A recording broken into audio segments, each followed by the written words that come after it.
Eh, Vamos a compartir esta, digamos, historia que es muy conocida, pero normalmente la conocemos desde el punto de vista de la tradición.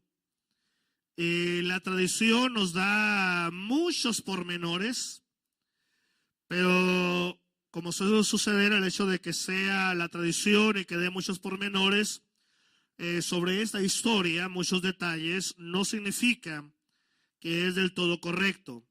Vamos a ver en la palabra la historia que es más conocida como la visita de los magos. Ahí en el capítulo 2 de Mateo, capítulo 2, verso 1. Mateo 2, verso 1. La palabra de Dios nos dice, ¿ya lo tienen? Voy a dar lectura. Cuando Jesús nació en Belén de Judea, en días del rey Herodes, vinieron del oriente a Jerusalén unos magos. Ahorita voy a aclarar lo de los magos, diciendo, ¿dónde está el rey de los judíos que ha nacido? Porque su estrella hemos visto en el oriente y venimos a adorarle. Oyendo esto, el rey Herodes se turbó y toda Jerusalén con él, y convocados todos los principales sacerdotes y los escribas del pueblo, les preguntó dónde había de nacer el Cristo. Ellos le dijeron, en Belén de Judea, porque así está escrito por el profeta. Y tú, Belén, de la tierra de Judá, no eres la más pequeña entre los príncipes de Judá, porque de ti saldrá un guiador que apacentará a mi pueblo Israel. Entonces Herodes, llamando en secreto a los magos, indagó de ellos diligentemente el tiempo de la aparición de la estrella. Y enviándolos a Belén, dijo, id allá y averiguad con diligencia acerca del niño. Y cuando le halléis, hacedmelo saber, para que yo también vaya y le adore. Ellos, habiendo oído al rey, se fueron, y he aquí la estrella que habían visto en el oriente iba delante de ellos, hasta que llegando se detuvo sobre donde estaba el niño. Y al ver la estrella, se regocijaron con muy grande gozo. Y al entrar en la casa, vieron al niño con su madre María, y postrándose, lo adoraron.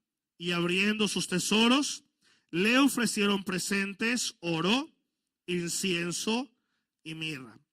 Pero siendo avisados por revelación en sueños, que no volviesen a Herodes, regresaron a su tierra por otro camino.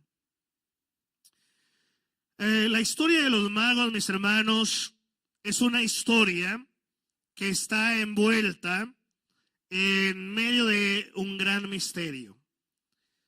De la tradición, como le decía al principio, parece ser que sabemos todos los datos, todos los detalles.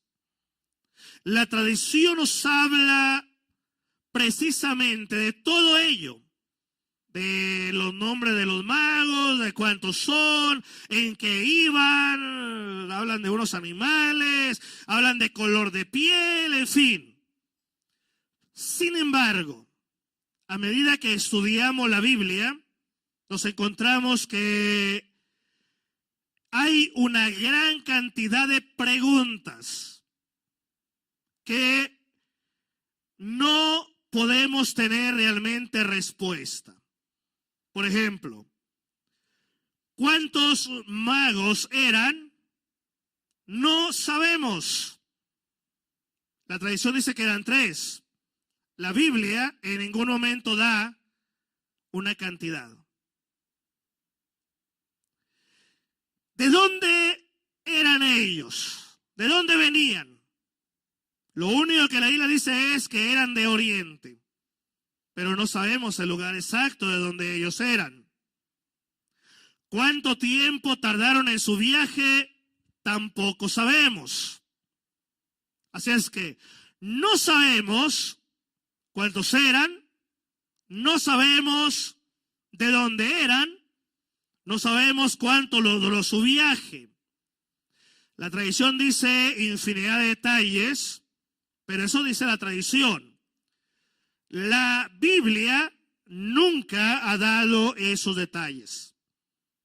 Ellos aparecen misteriosamente en la historia y misteriosamente salen de la escena. Pero hay algo de lo que estamos seguros y de lo que yo estoy personalmente seguro. Es que, al igual que esas personas, un día decidieron buscar a Jesucristo que había nacido.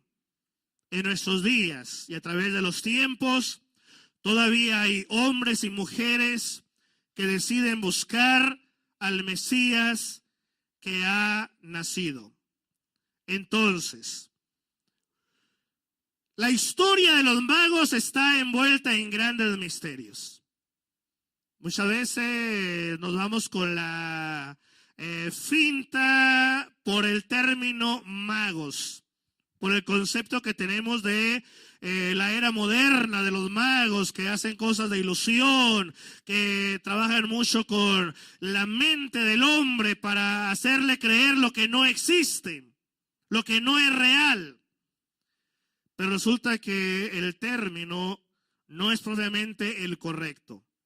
Todo indica que el término que utiliza la Biblia es una palabra que más que traducir magos en el término moderno, es más correcto decir sabios o estudiosos. Eran personas que por voluntad propia les gustaba conocer, les gustaba estudiar, les gustaba de alguna manera entender las cosas. Algo similar a Salomón, que estudiaba de todo. Estudiaba de la tierra, estudiaba de los océanos, estudiaba del cielo, estudiaba las estrellas, los planetas, estudiaba de la vida, de la filosofía, de todo. Y como eran personas muy estudiosos, se ganaban un respeto muy grande en la sociedad donde ellos vivían. De tal manera que la sociedad y los reyes y las personas importantes de la época los buscaban con frecuencia para pedirles un consejo. Todo indica que era ese tipo de personas de los que narra la Biblia. Entonces, nada que ver con magos como los conocemos ahora, nada que ver con astrólogos como los conocemos ahora. Eran personas sabias, muy estudiosos que investigaban de todos los temas.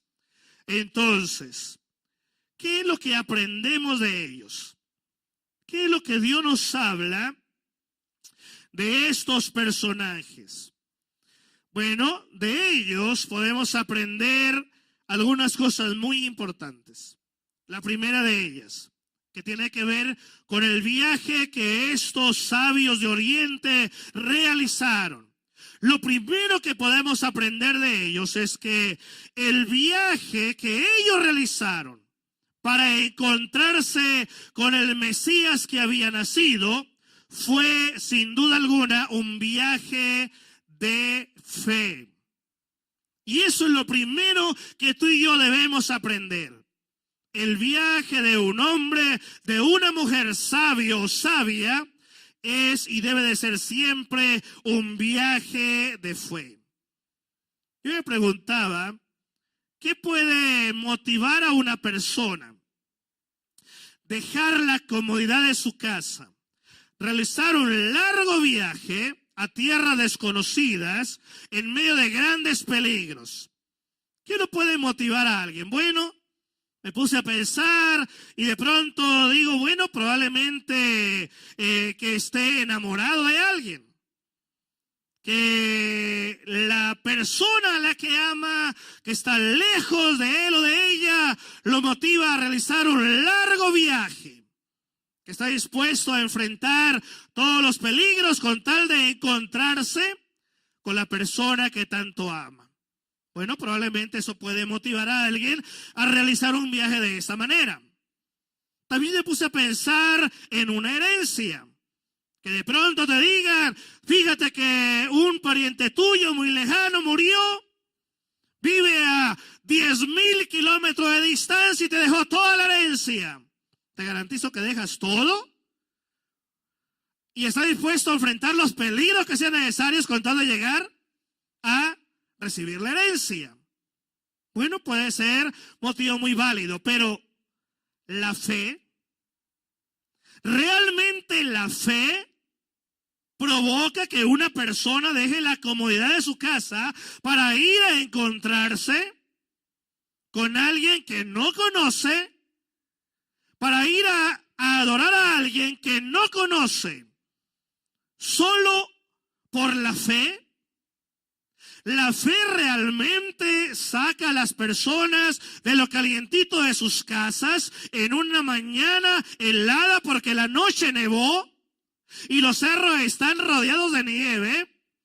Y ahí está bien a gusto, ahí en casa, con el chocolate caliente, con el recalentado de anoche. Realmente la fe provoca que una persona salga de la comodidad de la casa para ir a encontrarse con el Mesías. Esto es lo que sucedió con esos sabios. ¿Qué los motivó a ellos dejar el entorno de su vida para emprender un largo viaje?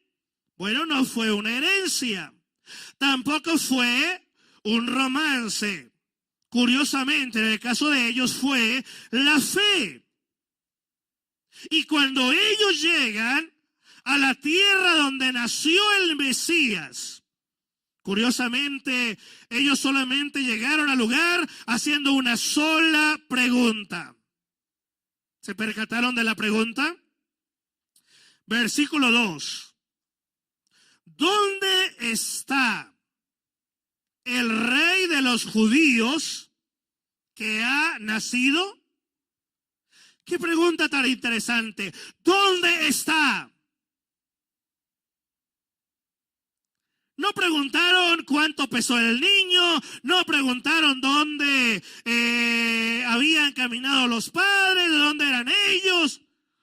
A ellos lo que les interesaba era saber dónde estaba el rey de los judíos. Dice que ha nacido. Ellos no tienen ninguna duda de su nacimiento. Lo que preguntaban era, ¿dónde está? Ellos habían visto la estrella. Y eso para estos sabios indicaba una evidencia real de la existencia de ese rey de los judíos que ha nacido. Para ellos no había duda. Sabían que había nacido. La pregunta que ellos hacían es, ¿dónde está?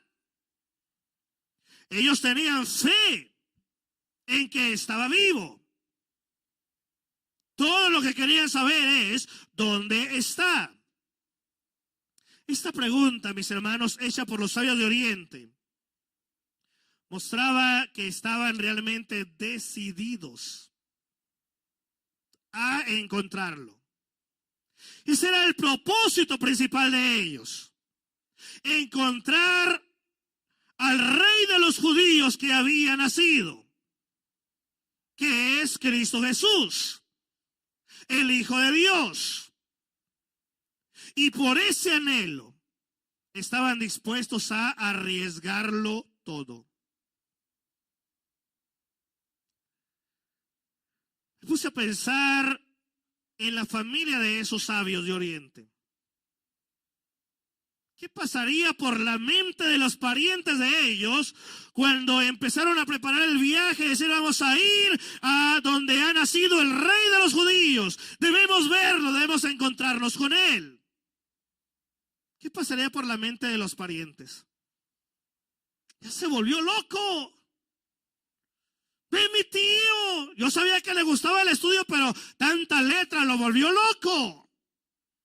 ¿Cómo que se quiere ir a una tierra lejana a encontrarse con un rey que ha nacido, que apenas es un bebé?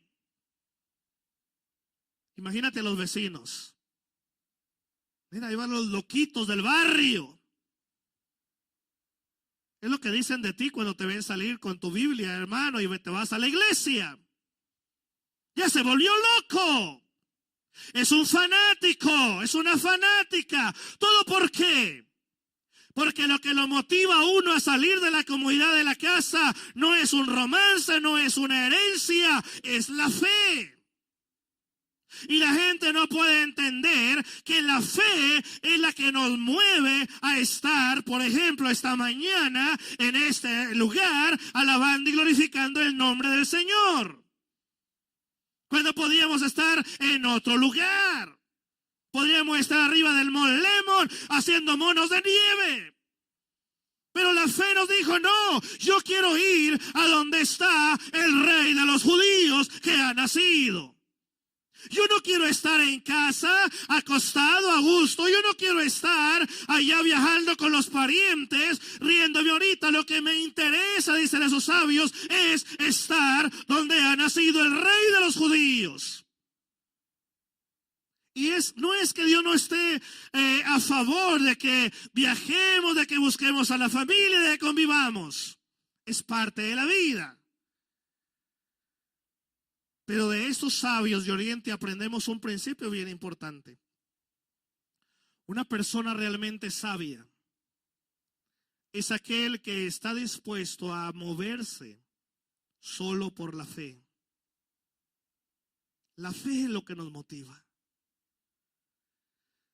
Pensando en qué concepto tenían de ellos los parientes, los vecinos, la gente de su tierra. Me quedé pensando en algunos personajes de la Biblia. Por ejemplo, Abraham.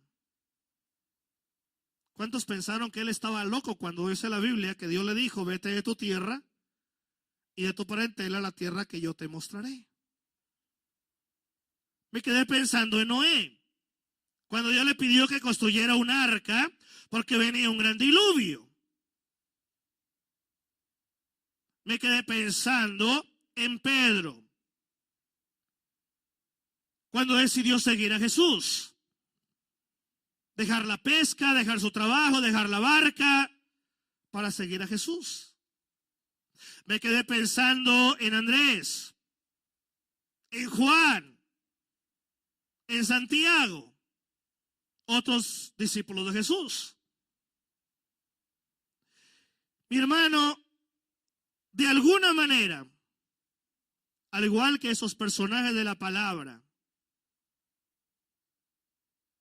mencionados como Abraham, Noé, Pedro, Juan, Andrés, Santiago, estos sabios de Oriente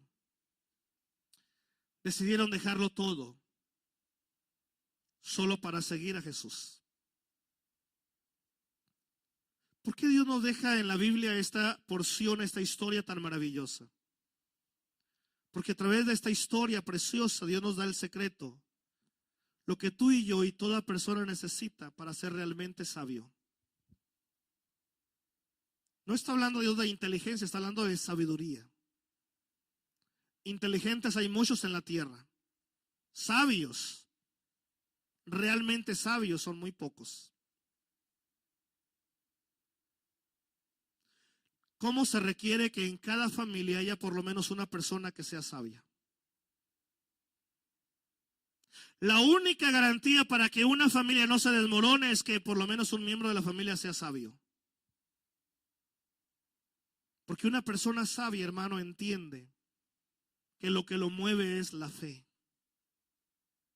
No son los intereses monetarios, no son los intereses familiares, es la fe. Los caminos de Dios, mi hermano, siempre se deben caminar con fe. Todo el tiempo. Ve lo que dice el libro de Hechos, capítulo 11, versículo 6.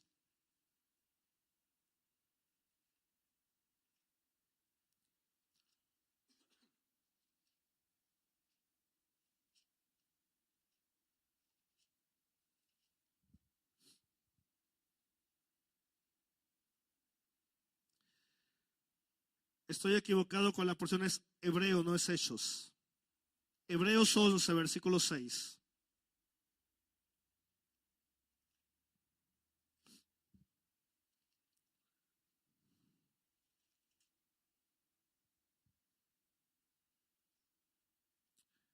Es un pasaje muy conocido por la gran mayoría. Dice la palabra, pero sin fe es imposible agradar a Dios. Y vean lo que dice la siguiente parte del versículo. Porque es necesario que el que se acerca a Dios crea que le hay. Y que es galardonador, ¿de quién? De los que le buscan. Esa es la persona sabia. Aquel que decide buscar al Mesías con todo su ser. Y eso fue lo que hicieron a estos sabios de Oriente, dejarnos un ejemplo maravilloso. No sabemos cuántos eran. La tradición dice que eran 3 porque la Biblia narra que llevaron 3 regalos, ¿verdad? Según cada quien. No, la Biblia no lo dice. Solo dice que esos sabios de Oriente llevaron oro, incienso y mirra. Entonces, el viaje de un hombre sabio es uno de fe. Entonces ahora te vas a acordar cuando llegue el día de reunión en la iglesia y diga, bueno, terminé muy cansado la semana, tengo muchas cosas que hacer, pero este es el día que el Señor ha preparado para que yo me reencuentre con Él. Es tiempo de dejarlo todo, a lo menos por un rato, para ir a encontrarme con el Mesías. Por eso yo los felicito, hermanos.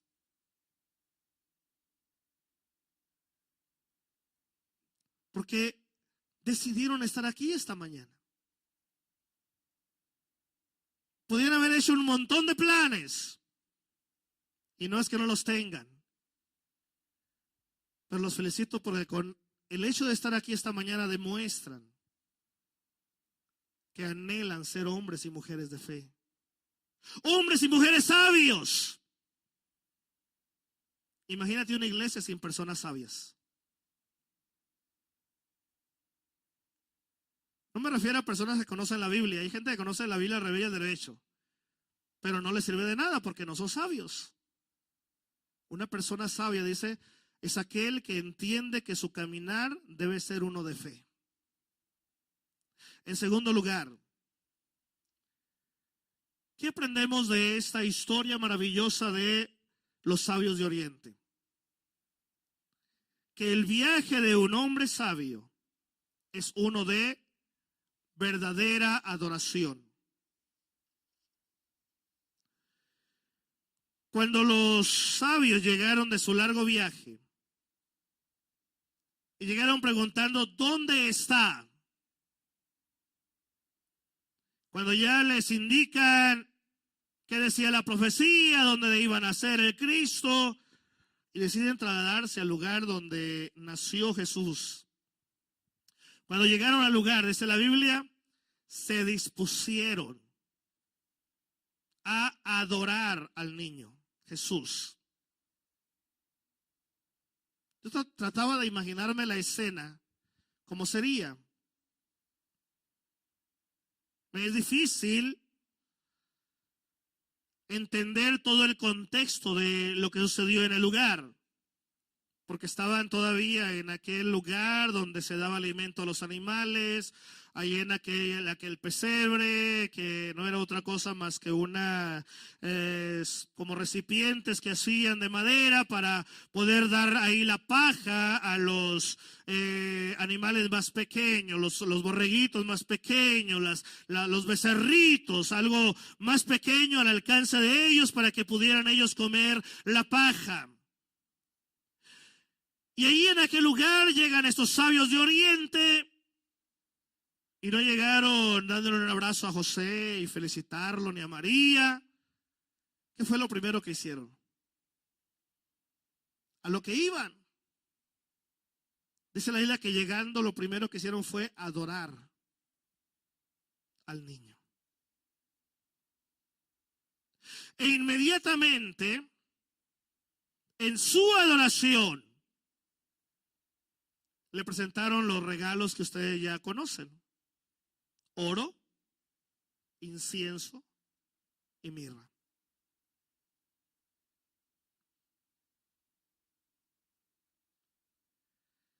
De alguna manera, mi hermano, toda adoración implica sacrificio. Cuando no hay sacrificio, no es genuina adoración. Por si no lo sabían. Tiene que salir de lo más profundo del corazón. Que esté dispuesto a darle al Señor todo con todo tu ser. Estos regalos tienen mucho simbolismo. Todo tiene que ver con Jesús, con el propósito de su venida. Por ejemplo, el oro, que no es extraño el entender que representa la riqueza.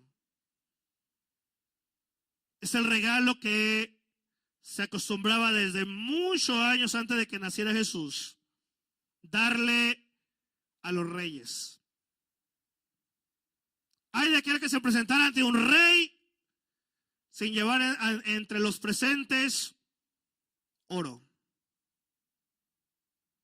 Podían darle de todo, semillas, cosas de la región, pero dentro de todo el bloque de regalos para un rey, tenía que ir entre todo ello algo que fuese hecho de oro. Llegar ante un rey sin oro era una grande ofensa que podía representar desde la muerte de la persona hasta el inicio de una guerra entre pueblos. Por llegar ante un rey sin el regalo adecuado.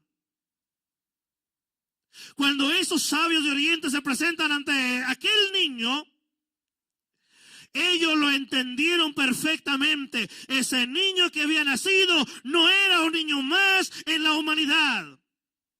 De hecho, lo dice la Biblia al principio, era el rey de los judíos. Y ellos se presentan ante ese niño reconociendo que ese recién nacido es el rey de los judíos. Pero no solamente implica el rey de una nación que entre sus venas lleva la sangre de judíos, sino del pueblo de Dios en general. Y aquí entramos nosotros que no nacimos judíos, pero que nacimos siendo ahora parte del pueblo de Dios, gracias precisamente al sacrificio de Cristo en la cruz. Jesús es reconocido como el Rey de Reyes y Señor de Señores. Y estos sabios llegan con ese primer regalo, reconociendo el reinado y señorío de Jesucristo sobre toda la eternidad. El segundo regalo en adoración que le dan a Jesús es el incienso. El incienso, mis hermanos, realmente viene siendo la savia de un árbol que se da precisamente en Oriente. Cuando extraen esa savia de ese árbol, la savia se endurece. De tal manera que esa savia endurecida, cuando la ponen en el fuego, aparte de emitir un olor, crea un humo muy especial. Y desde la antigüedad, esa savia, hecha ya dura, que la ofrecían, representaba siempre lo que viene siendo la adoración a una deidad. En este caso ellos reconocen que ese niño no solamente es el rey de los judíos, sino que también es Dios. Entendieron perfectamente los sabios de Oriente al darles esa savia especial llamada incienso, que nada tiene que ver con el que te venden ahora. Llamada incienso, esa savia especial que le presentan a Jesús, aquel recién nacido. A través de ello, ellos le están dando el honor, el reconocimiento, y están aceptando la realidad de que ese niño que ha nacido es mucho más que un niño, es mucho más que un rey, es Dios mismo hecho carne que ha venido a la tierra, porque Él es Emmanuel. Haciéndose realidad la profecía, Dios con nosotros, Dios descendió del cielo y está entre los hombres, y ahora todo el pueblo le alaba y debe alabarle porque es Dios entre nosotros. Por eso, mi hermano, un hombre sabio entiende que su caminar debe ser la adoración. Que todo lo que haga sea para adorar a ese rey. Que todo lo que haga sea para darle honra a ese Dios glorioso que es Cristo Jesús. El tercer regalo que le entregaron esos sabios fue la mirra. La mirra es un perfume fragante que lo utilizaban desde la antigüedad y prácticamente en todos los pueblos, no solamente el judío, para ungir a los muertos.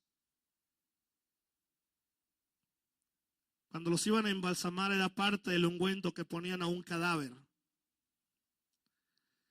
La mirra. Un líquido fragante que sacaban de infinidad de plantas. Algunos aseguran hasta que hasta ciertos animales del océano también extraían cosas y hacían toda una mezcla. Y creaban ¿cómo le llaman? Esa fórmula, ese líquido especial para ungir a los muertos. Me pongo a pensar, ¿cómo entendieron esos sabios todo esto? No eran judíos. Por todo lo que habían investigado, por todo lo que habían indagado, por todo lo que habían estudiado. Recuerden que eran personas que les gustaba estudiar de todo y entendieron que todo estaba conectado. La naturaleza, aquí en la tierra, todo lo que tiene que ver con las constelaciones, la tierra, los océanos, todo estaba conectado a un solo ser, el Dios Todopoderoso. ¿Cómo le hace falta a la sociedad de nuestros días entender que todo está conectado con Dios? ¿Cómo le hace falta a los cristianos entender que todo está conectado con Dios? Hoy en día hay mucho canto, pero no hay la adoración a Dios. Hoy en día hay infinidad de ritmos, de música y todo, pero no hay la genuina adoración a Dios. Se requiere que el hombre y la mujer se levanten en alto como hombres y mujeres sabias y empiecen realmente a adorar al Rey de Reyes, a adorar al Dios Todopoderoso que está entre nosotros, a adorar a aquel que murió por nosotros en la cruz del Calvario.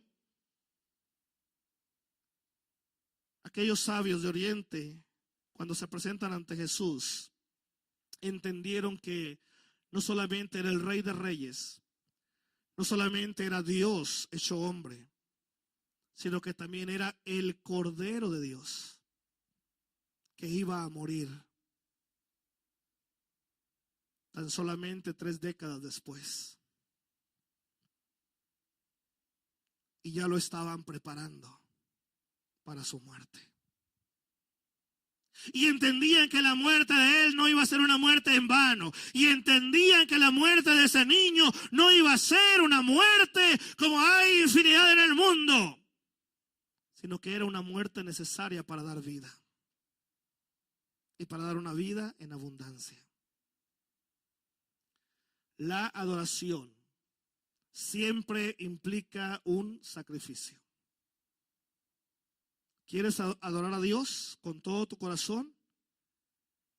Empieza a caminar el camino de la fe. Y empieza a caminar el camino de la genuina adoración al Señor. ¿Cuál es el regalo más grande que le puedes dar al Mesías?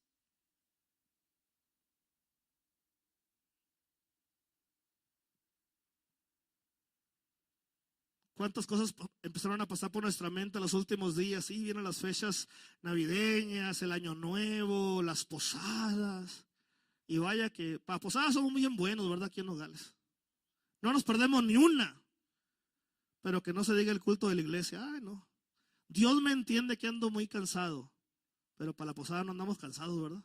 Para la tragadera somos bien buenos, pero para adorar a Dios, ¿cómo nos falta, verdad? Ahí sí no hay sacrificio.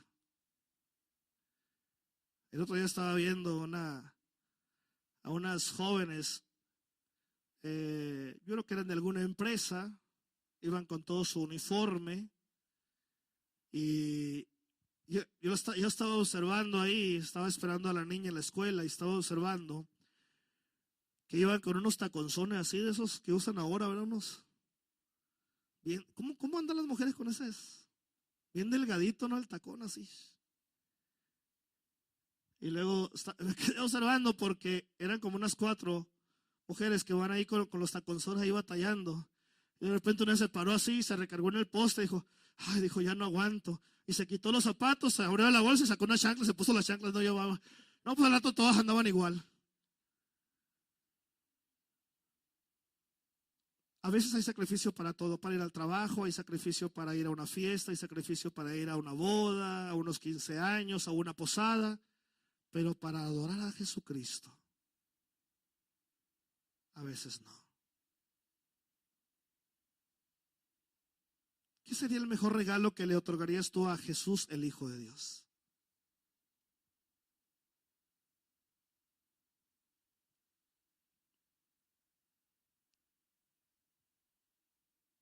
¿Quieres que te dé una pista?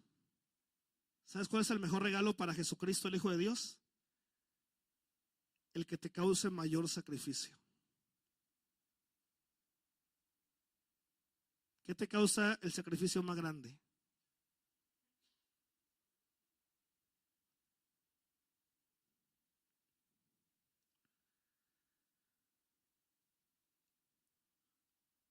Cuando Jesucristo da eh, el resumen de los 10 mandamientos, recuerdan que dice que los 10 mandamientos se dividen en 2. Ama al Señor con todo tu corazón. Y el segundo mandamiento, ¿cuál es? ¿Qué dice? Y a tu prójimo, ¿como quién?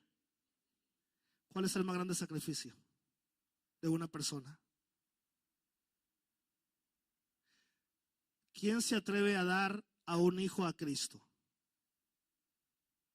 Yo creo que nadie. Bueno, todavía hay un sacrificio más grande que dar a un hijo. Es lo que Cristo hizo por nosotros en la cruz del Calvario. Dice la Biblia, se dio a sí mismo por nosotros.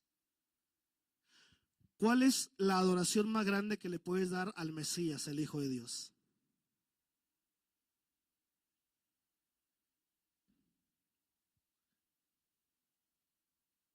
Eres tú mismo.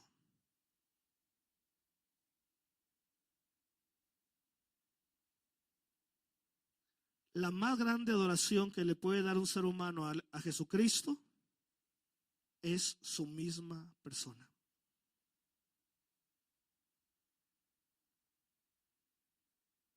No me refiero a tiempo, porque hay muchos que son bien tramposos. Dijo, no, Señor, ya te di 1 hora de mi tiempo, Señor. No, se refiere a todo tu ser.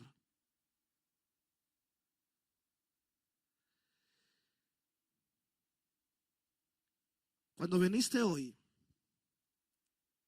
a esta reunión, esta tarde, dice la palabra, veniste como un sacrificio vivo. ¿Sabes qué fue lo que hiciste? Dejaste todo. Todo. Comodidad, reuniones familiares, comida, televisión, todo. Y en sacrificio vivo te presentaste ante el Mesías para adorarlo.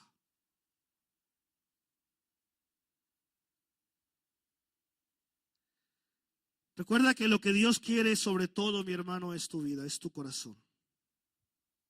Que tú estés dispuesto a darte todo a Él. No de vez en cuando, sino todos los días de tu vida. Que todo tu ser le pertenezca a Jesucristo.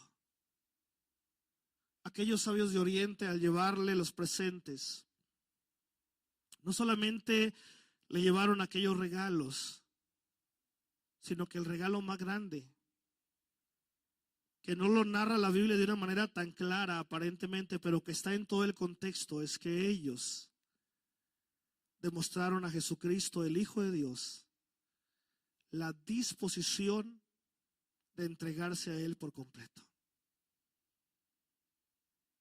Esa es la verdadera adoración. No se trata de cánticos, no se trata de que cantes bonito, no se trata de pasajes de la Biblia de memoria. Claro que cánticos son parte de la vida cristiana, leer la Biblia es vital para el cristiano, pero la adoración es mucho más que eso. No tienes que cantar bonito para adorar al Señor, tienes que solamente presentarte ante Él, transitando el camino de la fe y llegando ante Él con una genuina adoración ante el Mesías, que se entregó por entero a ti. Por último, el viaje de un hombre sabio es uno que trae un verdadero cambio en la persona. ¿Has visto a personas que van mucho a la iglesia pero nunca cambian?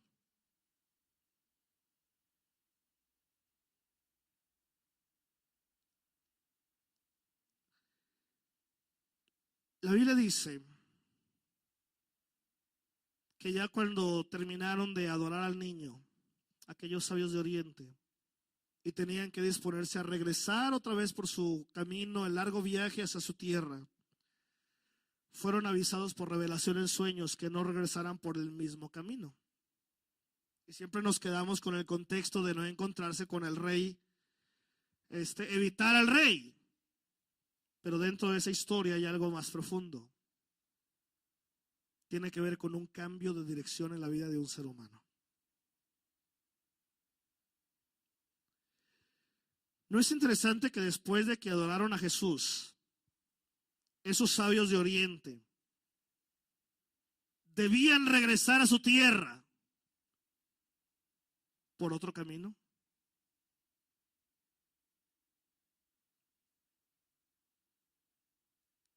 Ya no volver a transitar la misma trayectoria. Esto, mi hermano, habla de un cambio real en la vida de una persona. Es mucho más que algo físico. Es un cambio en el corazón del hombre. Una persona sabia es aquel que transita el camino de la fe, que lo que nos mueve es la fe en el Mesías que ha nacido. Un hombre sabio es aquel que camina el camino de la genuina adoración, que está dispuesto a entregarse al Mesías totalmente como una ofrenda viva, como un sacrificio vivo, agradable y santo para el Señor. Pero este camino de fe y este camino de adoración siempre lleva a un hombre o una mujer a un verdadero cambio en su vida. Un genuino cambio. Me parece, mi hermano, que esto es un hecho, incluso en nuestros días. Una vez que te has encontrado con Dios, nunca volverás a ser el mismo. Cuando ya tuviste un encuentro con Cristo, tu vida cambia totalmente. Y el Señor no necesita enviar a sus ángeles para que en revelación de sueños te diga, regrésate por otro camino. Uno lo entiende, ya no volver a ser lo mismo. Si antes era alcohólico, ahora que tuve el encuentro con Cristo, ahora que he estado cara a cara con Él y que Él me ha perdonado y me ha salvado, dile Señor, regrésate a los tuyos y cuenta cuán grandes cosas el Señor ha hecho en tus vidas. Pero ojo, pero ya no regreses por el mismo camino. Ya no caigas de nuevo en las trampas del pecado donde venías caminando. Cambia de dirección tu vida. Eso es, mi hermano, lo que la Biblia nos narra como arrepentimiento. El arrepentimiento tiene que ver con un cambio de dirección en nuestra vida. Pero un cambio total. No en unas cosas sí y en otras no. Un cambio radical. Hace años andaba un canto muy de moda que se llamaba Quiero ser un radical. Y le encantaba a la gente y brincaba y unos polvaderones. Y yo me quedaba viendo y yo, pues cantan y cantan, pero yo no veo a ningún radical. En la iglesia muy santos, pero entre semana, hermanos, la santidad brillaba por su ausencia, ¿verdad? Muy conocedores de la Biblia. Y siempre pasa los que hay que se creen muy sabios, que siempre tienen palabra de consejo para el otro. Pero no hay un cambio. Me acuerdo que teníamos aquellas campañas donde infinidad de gente recibía sanidad en el cuerpo, de enfermedades de todo tipo, y una larga fila de personas que querían que se orara por ellos para recibir sanidad, y recibían el milagro, pero no había un cambio en sus vidas. ¿Por qué? Porque ni había fe, ni había una genuina adoración. Lo que va a llevar a una persona, mi hermano, a ser sabio, realmente, es que esa fe y esa genuina adoración que ya entendimos tiene que ver con entregarte tú mismo al Señor, con todo tu ser, de manera natural. No te tienes que afanar, solo llega el cambio en el corazón del hombre. Un encuentro con Dios cambia las cosas. Un encuentro con Dios te cambia totalmente tu estilo de vida, tu manera de hablar, tu manera de vestir. Un encuentro con Dios te cambia en tus conceptos de la vida, en tus ideas ahí preconcebidas en la mente. Hay un cambio total en el carácter, en el timbre de voz, en el trato con los demás. Hay un cambio en todas las áreas.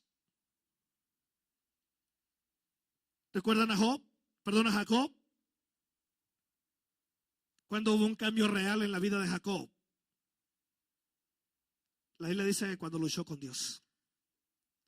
Después de que luchó con Dios toda la noche, el cambio en la vida de él fue tan grande que Dios le cambió el nombre. A veces Dios tiene que cambiarnos el nombre, hermanos. De hecho, no los cambia, ¿verdad? Dice la Biblia que en el cielo tendremos un nombre nuevo. A veces no nos ponemos a pensar en el significado de nuestro nombre, pero a veces tenemos nombres, hermanos. Pobrecitos nuestros padres, pero a veces nos ponían nombres que no sabían qué significaba. Y nos ponían nombres. Hay algunos que se llaman usurpadores, por ejemplo. Que eso significa su nombre. Investiga el nombre que tienes. ¿Cuál es el significado? En medio de todo, yo gracias a Dios porque los dos nombres que me pusieron son bíblicos. Y yo no me quedé con la duda de que, a ver, díganme la verdad, ¿lo pusieron porque les gustó o porque lo vieron en la Biblia? Y me llenó de gozo cuando me dijeron, porque lo vimos en la Biblia. Lo sacamos de la Biblia. Ah, pues ya descansé. Porque si no lo sacaron de la Biblia, Entonces me quiero cambiar el nombre, pero no hubo necesidad. Doy gracias a Dios por ello. Cuando le pusimos el nombre a nuestra niña, Ana Abigail, lo sacamos de los dos nombres bíblicos. No porque nos gustó, y algunos hasta sacan una mezcla de nombres, ¿verdad? Que la primera letra de un chamaco, que la segunda letra del tío, que la tercera letra de quien sea, que ya son una mezcla de nombres. A veces no saben ni qué significa. Pero qué bueno que el Señor nos cambió el nombre. Pero Jacob, mi hermano, ¿cuándo fue el cambio real en su vida? Cuando luchó con Dios. Isaías, cuando hubo un cambio así muy marcado en la vida de Isaías, en Isaías capítulo 6, cuando estaba orando en el templo y la gloria de Dios llenó el lugar. Ojo, porque algunos, aunque estén en el templo, no han cambiado hasta que la gloria de Dios los llena, hasta que haya un verdadero encuentro con el Señor. Job, cómo nos encanta la historia de Job, ¿verdad? Pero curiosamente, la Biblia narra que Job empezó a cambiar hasta el capítulo 40 en su historia. Ayúdenme, chicos.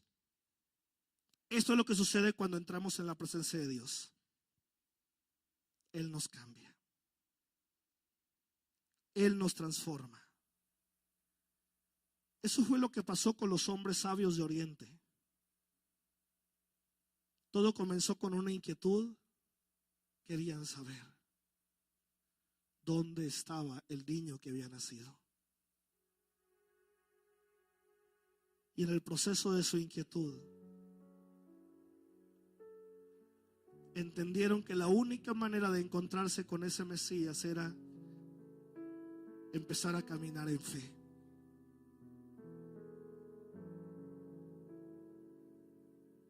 Y al ir caminando en fe comprendieron que la única manera de llegar ante ese Mesías era con una genuina adoración.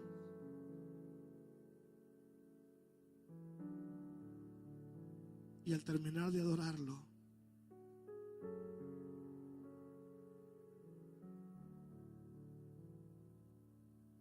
hubo un cambio.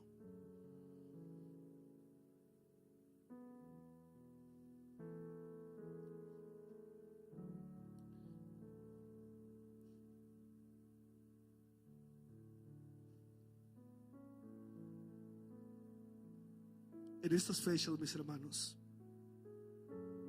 tú debes preguntarte a ti mismo: ¿realmente, Dios, estoy caminando el camino de la fe?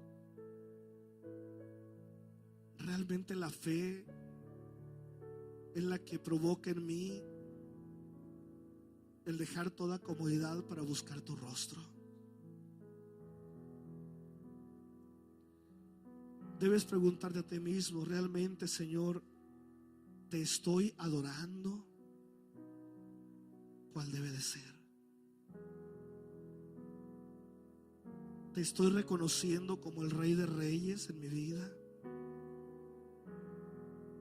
¿Te estoy reconociendo como el Dios Todopoderoso que vino a morar en mí?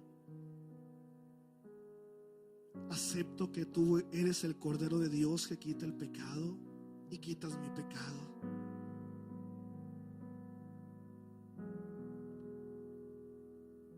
¿Cómo saber cuando una persona transita el camino de fe y ejercita la genuina adoración? Hay una evidencia inequívoca. Es un cambio. La persona cambia totalmente.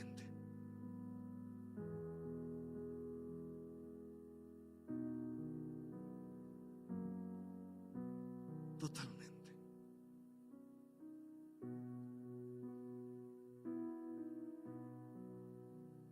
Un hombre que me tocó ministrar por mucho tiempo muy duro para el evangelio. No quería saber nada de los cristianos, no quería saber nada de la Biblia.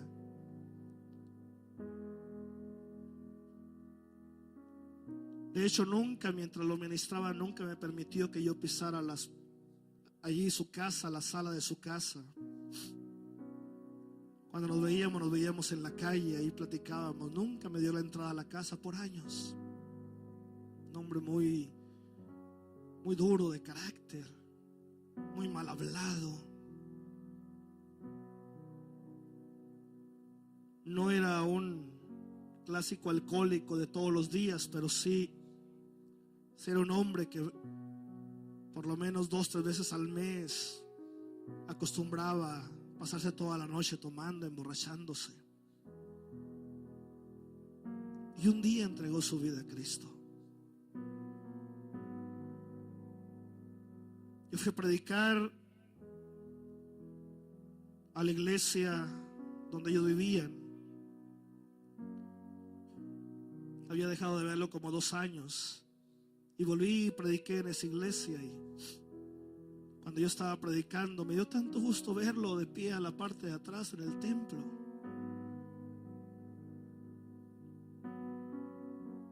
Cuando terminé de predicar, me dice: Joel, me dice, verás cómo me dio gusto cuando el pastor anunció que tú venías e ibas a predicar, porque te quiero invitar a cenar a mi casa.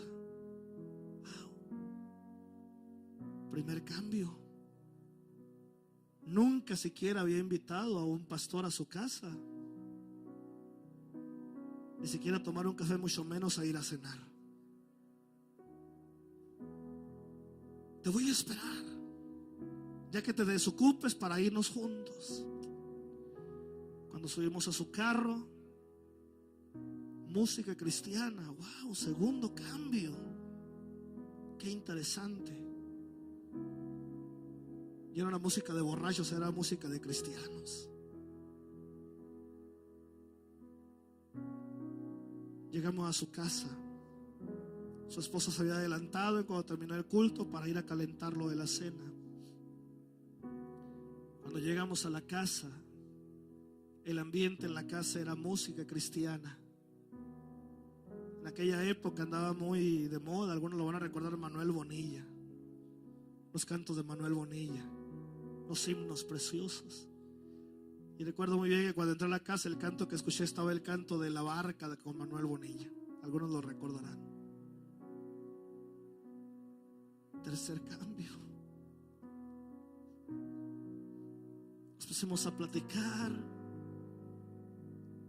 Su esposa sirvió la cena. Y normalmente cuando uno es invitado a convivir en alguna familia, por lo general le piden a uno que haga la oración, y es una grande bendición para uno orar. Pero en este caso no fue así. Cuando ya sirvió su esposa la cena, estaban sus hijos ahí en la mesa, ella, él. Y cuando ya íbamos a participar de la cena, le dijo él: tómense de las manos, porque vamos a darle gracias a Dios por los alimentos. Y él empezó a dar.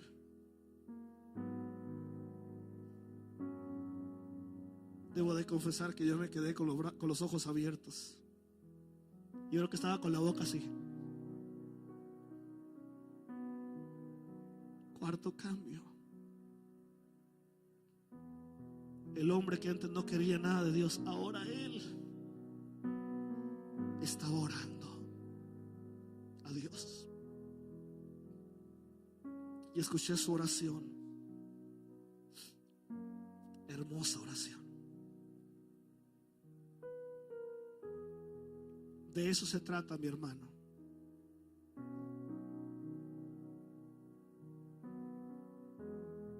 La historia de la Navidad es mucho más que una tradición. La historia de la Navidad es como un mapa que Dios te entrega a ti para que tomes el camino como los sabios de Oriente, que te lleven al lugar correcto donde está el Mesías. Lo hagas en fe, lo hagas en genuina adoración. Y como resultado, el Señor te empezará a hablar, te empezará a mostrar el camino que debes tomar. Y te garantizo que el camino te va a decir el Señor: no vuelvas por el mismo camino. Ya, cambia de dirección el camino por donde transitabas. Y se refiere a un cambio de vida, a una entrega total. Entonces ahora sabes cuál es el regalo más grande que le puede hacer el Mesías. Es tu propia vida. Esta mañana yo te invito a que vengas a este altar. Tú mismo le ofrezcas al Mesías los presentes, los regalos de la adoración. Yo sé que no traes oro para darle ahorita, no sé que no traes mirra, que no traes incienso. Esas son figuras hermosas que nos hablan de una realidad espiritual muy maravillosa. Pero esta mañana, mi hermano, tú ven delante del Señor y en esa adoración profunda, en esa adoración genuina, con todo tu corazón, preséntate tú mismo como la ofrenda de olor grato para el Mesías, para el Rey de Reyes, para el Dios Todopoderoso que ha venido para estar entre nosotros, para el Cordero de Dios que dio su vida por ti en la cruz del Calvario.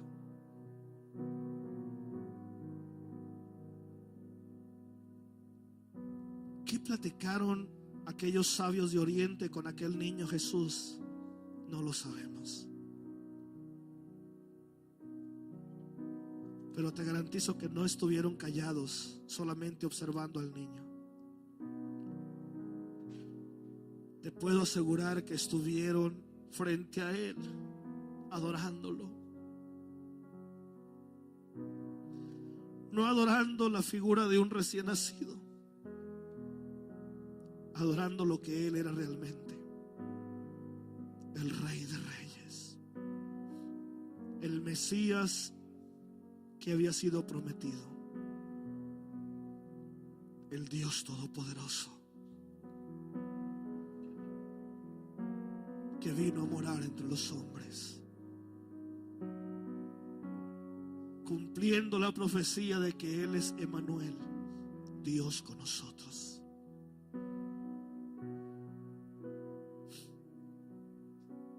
Y cuando terminaron de adorarlo,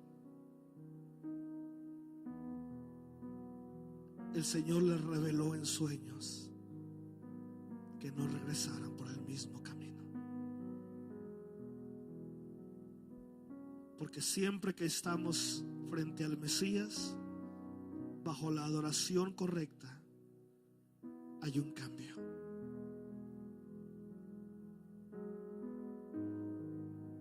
Un cambio no provocado por nosotros. Es un cambio que el Espíritu de Dios provoca en nosotros.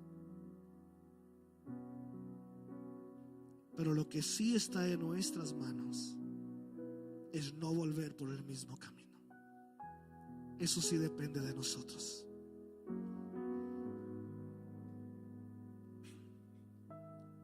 Sigue orando y en tus palabras adorando al Mesías, el Hijo de Dios.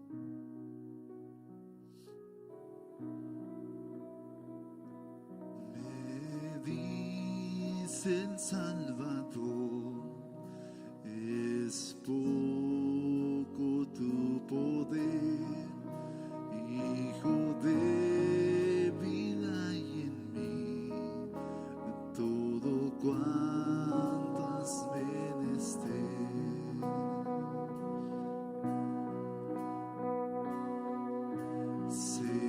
Señor, hallado en que solo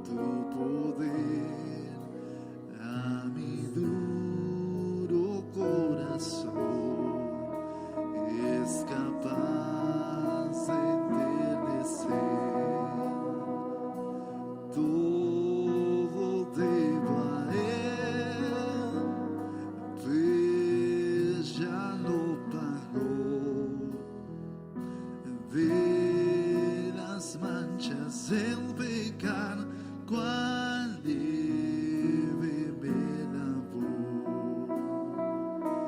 Todo debo a Él, pues ya lo pagó.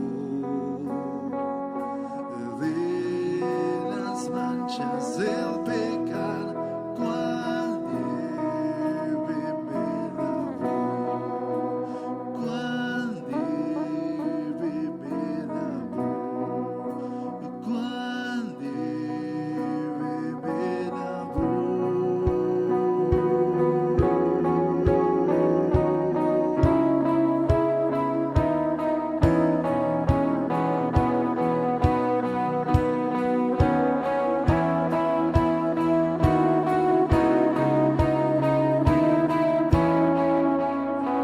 Nada bueno hay en mí, tu gracia buscaré, a los pies de mi Jesús, mis trofeos echaré.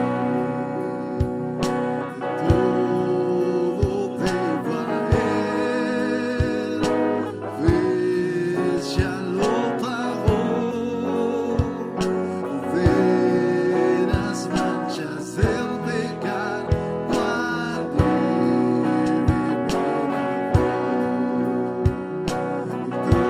Todo debo a Él, pues ya lo pagó.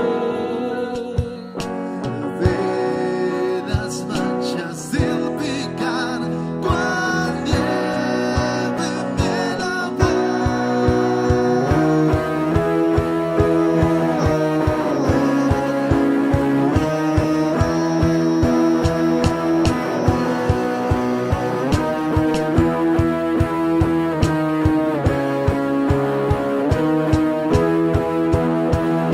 Alaba que el precio pagó sobre la muerte venció. Alaba que el precio pagó sobre la muerte venció. Alaba que el precio pagó sobre la muerte